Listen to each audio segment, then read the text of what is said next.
नमस्कार दोस्तों, supreme court series के इस लेक्चर में आप सभी का स्वागत है। आज के वीडियो में हम लोग सुप्रीम कोर्ट के जुरिडिक्शन और पावर के बारे में बात करेंगे। तो आइए शुरू करते हैं आज का वीडियो। सुप्रीम कोर्ट के पावर को हम लोग मेनली 7 पार्ट्स में डिवाइड करके पढ़ेंगे। जो सबसे पहला होगा वो होगा original jurisdiction. Original jurisdiction means simply इसके नाम में ओरिजिनल लगा हुआ है, मीन्स ये उसका मूल जुरिडिक्शन है जो मेनली इसी चीज़ के लिए सुप्रीम कोर्ट को बनाया गया है। दूसरा है रिट जुरिडिक्शन, जो फंडामेंटल राइट है, अगर किसी भी आदमी का वायलेट हो रहा है तो वो सुप्रीम कोर्ट जाता है, तो उस केस में जो जो जुडिशरी का जो वर्डिक्ट आता है वो रिट जुरिडिक्शन के अंदर आता है। फिर तीसरा है अपीलेट जुरिडिक्शन। मान चलिए किसी लोअर कोर्ट में किसी को कोई सज़ा मिलती है या कुछ भी होता है, कोई डिसीजन आता है और वो सेटिस्फाइड नहीं है, तो थ्रू अपील वो सुप्रीम कोर्ट जा सकता है। फोर्थ होता है एक कोर्ट ऑफ रिकॉर्ड। जो सुप्रीम कोर्ट है उसका जो भी डिसीजन होता है या जो भी उसका वर्डिक्ट होता है वो पूरे भारत में मान्य होगा और उसको किसी अन्य कोर्ट में एज अ लॉ पेश किया जाता है, मीन्स उसको कोई दूसरा कोर्ट क्वेश्चन नहीं कर सकता है। फिफ्थ है पावर ऑफ जुडिशियल रिव्यू। जो हमारे देश के जो एग्जीक्यूटिव है और जो लेजिस्लेचर है, अगर वो कोई ऐसा लॉ बनाता है जो भारत के किसी भी सिटीजन के फंडामेंटल राइट को वायलेट करे, तो उसे पावर ऑफ जुडिशियल रिव्यू के आधार पर सुप्रीम कोर्ट में नल साबित किया जा सकता है। और इसके अलावा कुछ सुप्रीम कोर्ट के अदर पावर्स होते हैं। तो आइए देखते हैं आज एक एक करके सारा पावर। सबसे पहला है ओरिजिनल जुरिडिक्शन। तो जो ओरिजिनल होता है उसका मतलब होता है the power to hear the disputes in the first instance and not by way of appeal. जो ओरिजिनल जुरिडिक्शन है, कहने का मतलब वो सबसे पहले फर्स्ट इंस्टेंस में ही सुप्रीम कोर्ट आ सकता है। उसके लिए जरूरी नहीं है कि वो किसी और कोर्ट में जाए। मीन्स डिस्प्यूट आया और वो सबसे पहला किसके पास गया? सुप्रीम कोर्ट के पास। तो इसको क्या बोलते हैं? Original jurisdiction. तो ओरिजिनल जुरिडिक्शन जो होगा मेनली वो सेंटर और स्टेट्स के बीच में जब डिस्प्यूट होगा, या किसी एक स्टेट या दूसरे स्टेट के बीच में कोई डिस्प्यूट होगा, या सेंटर और कोई एक स्टेट सेंटर के साथ हो और बाकी 2-3 स्टेट अलग में हो, तो उसके बीच में अगर कोई डिस्प्यूट होता है तो वो सुप्रीम कोर्ट के ओरिजिनल जुरिडिक्शन में आता है। कहने का मतलब है कि जो भी फेडरल नेचर का होगा, तो जो फेडरेशन होता है उसमें स्टेट्स होते हैं और सेंटर होते हैं। जो स्टेट का पावर होता है वो अलग होता है और वो रिटर्न होता है हमारे कॉन्स्टिट्यूशन में, और जो सेंटर के पावर है वो सेंटर का पावर होता है। तो इस केस में अगर कोई डिस्प्यूट आता है कि कोई ऐसा चीज़ है, कोई लॉ है या कोई भी जो काम है वो कौन करेगा, सेंटर के अंडर आ रहा है या स्टेट के अंडर आ रहा है, तो इस केस में जो डिस्प्यूट होगा वो डायरेक्टली सुप्रीम कोर्ट जाएगा और ये सुप्रीम कोर्ट का ओरिजिनल जुरिडिक्शन है। तो देखते हैं, as a federal court the supreme court decides the dispute between 2 और मोर स्टेट्स। कोई 2 स्टेट के बीच में अगर कोई डिस्प्यूट हो जाएगा तो वो सुप्रीम कोर्ट के ओरिजिनल जुरिडिक्शन के अंतर्गत आएगा और फर्स्ट इंस्टेंस में उसे सुप्रीम कोर्ट लाया जा सकता है। सेकेंड है द सेंटर एंड 1 और मोर स्टेट। मान के चलिए सेंटर एक साइड है और 2-3 स्टेट्स एक साइड है। मान के चलिए कोई एक टैक्स आ रहा है और सेंटर उसमें कुछ ज़्यादा पैसा डिमांड कर रहा है, तो बाकी के और जो स्टेट्स होंगे वो सुप्रीम कोर्ट जाएंगे और एक डिस्प्यूट जो होगा कि किसको कितना पैसा मिलेगा, ये फर्स्ट इंस्टेंस में ही सुप्रीम कोर्ट जाएगा। जो थर्ड है the centre and a state and any number of state. एक साइड सेंटर है, उसके साथ कुछ स्टेट है और उसके अपोजिट में भी कुछ स्टेट है। तो कहने का मतलब जो ओरिजिनल जुरिडिक्शन होगा वो सिंपली फेडरल नेचर का होगा। फेडरल नेचर का वो किसी आदमी का डिस्प्यूट नहीं होगा, बल्कि फेडरेशन का डिस्प्यूट होगा। 2 स्टेट लड़ सकते हैं, एक साइड सेंटर हो सकता है, एक साइड स्टेट्स हो सकता है, या फिर एक साइड सेंटर है, 1-2 स्टेट है और बाकी 3-4 स्टेट दूसरे तरफ है। तो इस टाइप का जो डिस्प्यूट होगा वो सुप्रीम कोर्ट में फर्स्ट इंस्टेंस में सुना जाएगा और ये किसके अंतर्गत आता है? ओरिजिनल जुरिडिक्शन के अंतर्गत। तो आइए देखते हैं दूसरा जुरिडिक्शन। दूसरा है एडवाइजरी जुरिडिक्शन। तो जो एडवाइजरी जुरिडिक्शन होता है, तो नाम से ही है कि ये एक एडवाइस होता है। तो ये advice supreme court mainly president को देते हैं। आर्टिकल 143 के अनुसार article 143 authorises the president to seek the opinion of the supreme court in 2 categories. जो आर्टिकल 143 है वो प्रेसिडेंट को ऑथराइज करते हैं कि 2 केस में, 2 समय में जब 2 परिस्थितियां उत्पन्न होगी तो वो सुप्रीम कोर्ट से एडवाइस मांगेंगे। पहला जो उसमें कंडीशन है वो है any pre constitution treaty agreement engagement ETC।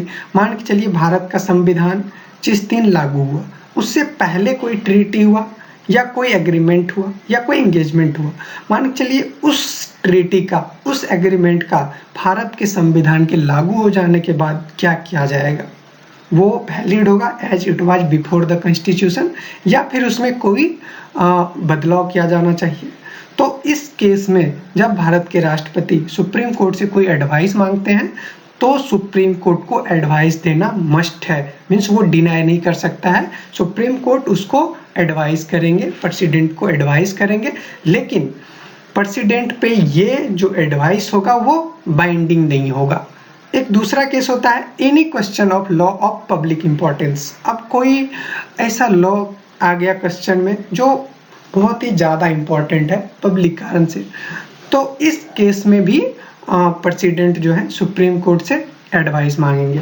लेकिन इस केस में एक अलग बात है कि इस केस में चाहे तो सुप्रीम कोर्ट उनको एडवाइस दे सकते हैं या फिर एडवाइस नहीं भी दे सकते हैं।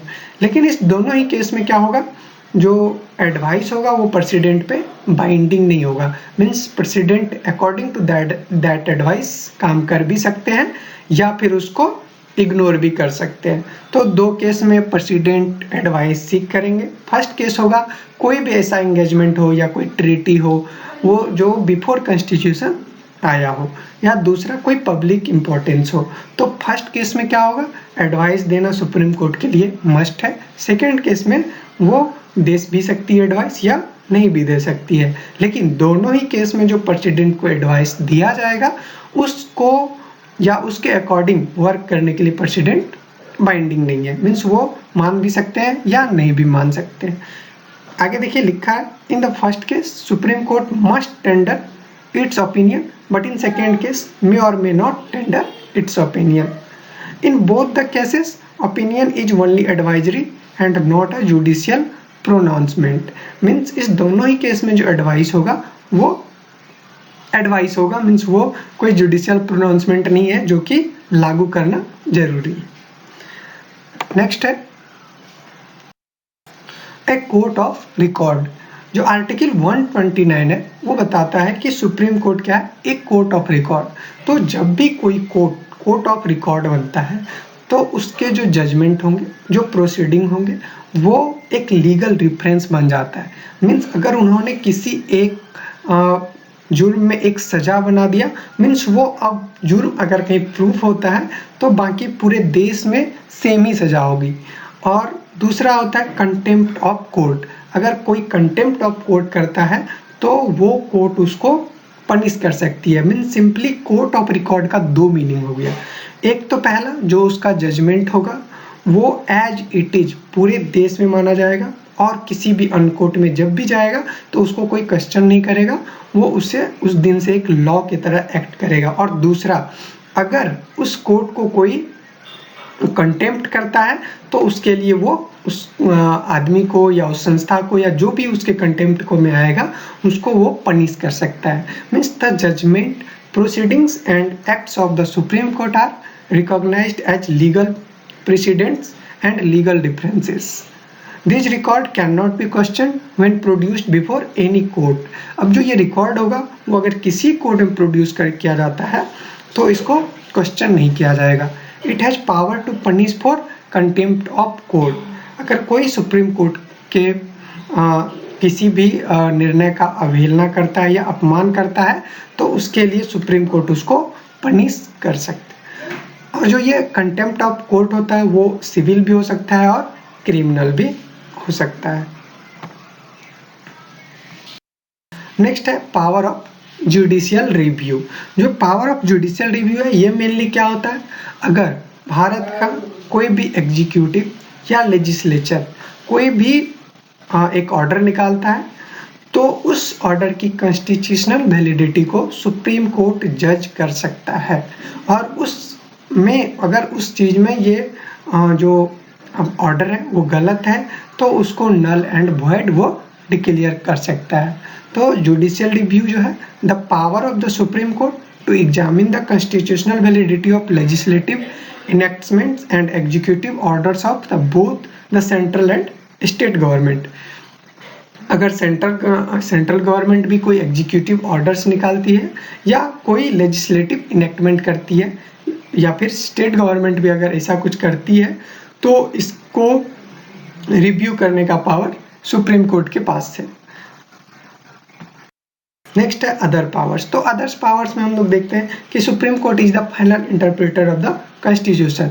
मान चलिए कॉन्स्टिट्यूशन में कोई चीज़ लिखा हुआ है, मीन्स एक पिछला एग्जांपल लेते हैं। हम लोग ने पिछले वीडियो में देखा था कि कॉन्स्टिट्यूशन में लिखा हुआ है कि जब भी किसी जज का अपॉइंटमेंट होगा तो राष्ट्रपति जो सुप्रीम कोर्ट के चीफ जस्टिस होंगे उनसे कंसल्टेशन करेंगे। अब कंसल्टेशन का यहाँ बहुत सारा मीनिंग आ रहा था, तो जो फाइनल इंटरप्रिटेशन होगा, जो मीन्स के जो कंसल्टेशन का जो फाइनल मतलब कंसल्टेशन का एक्चुअली मीनिंग क्या हो रहा है, तो ये मीनिंग कौन देगा?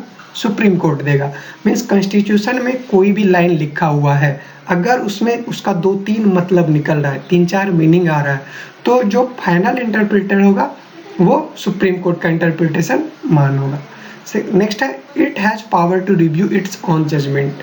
हम देखिए उसी कंसल्टेशन वाले केस में क्या होता, जो पहले कंसल्टेशन के 1992 के केस में क्या बोला गया था कि कंसल्टेशन का मतलब कंकरेंस नहीं होता है, मतलब कि वो जरूरी नहीं कि चीफ जस्टिस जो बोल रहे हैं वो प्रेसिडेंट करे। लेकिन नेक्स्ट केस जब आया तो उस केस में सुप्रीम कोर्ट ने अपने जजमेंट को चेंज कर दिया। मीन्स कहने का क्या मतलब है कि सुप्रीम कोर्ट को पावर है कि ये अपने जजमेंट को रिव्यू कर सकते हैं। और सबसे लास्ट और सबसे इम्पोर्टेंट क्या है, it decides the dispute regarding the election of the president and the vice president. The authority of Supreme Court regarding this dispute is original, exclusive and final। देखिए जो वाइस प्रेसिडेंट और president का election होता है उस case में जो होता है, जो भी डिस्प्यूट होगा, अगर कोई भी डिस्प्यूट होता है तो उसको केवल सुप्रीम कोर्ट सुन सकती है। अब देखिए इसमें 3 वर्ड आ रहा है रिगार्डिंग, इसके जो रिगार्डिंग जो डिस्प्यूट होता है और इसके जो रिगार्डिंग अथॉरिटी होता है, that is original, exclusive and final. 3 word का क्या मीनिंग होता है? तो ओरिजिनल का मतलब तो जानते हैं कि फर्स्ट इंस्टेंस में सुप्रीम कोर्ट उसको हियर करेगा।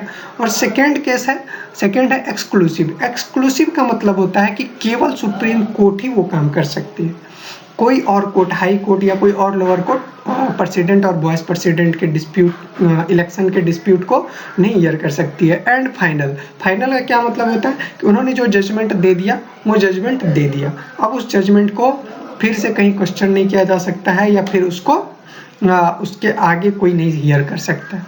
तो आज के वीडियो में सारा चीज़ सुनने के लिए थैंक यू। यहाँ पर 2 पावर बच गया है, एक रिट ज्यूरिडिक्शन और एक एपिलेट ज्यूरिडिक्शन।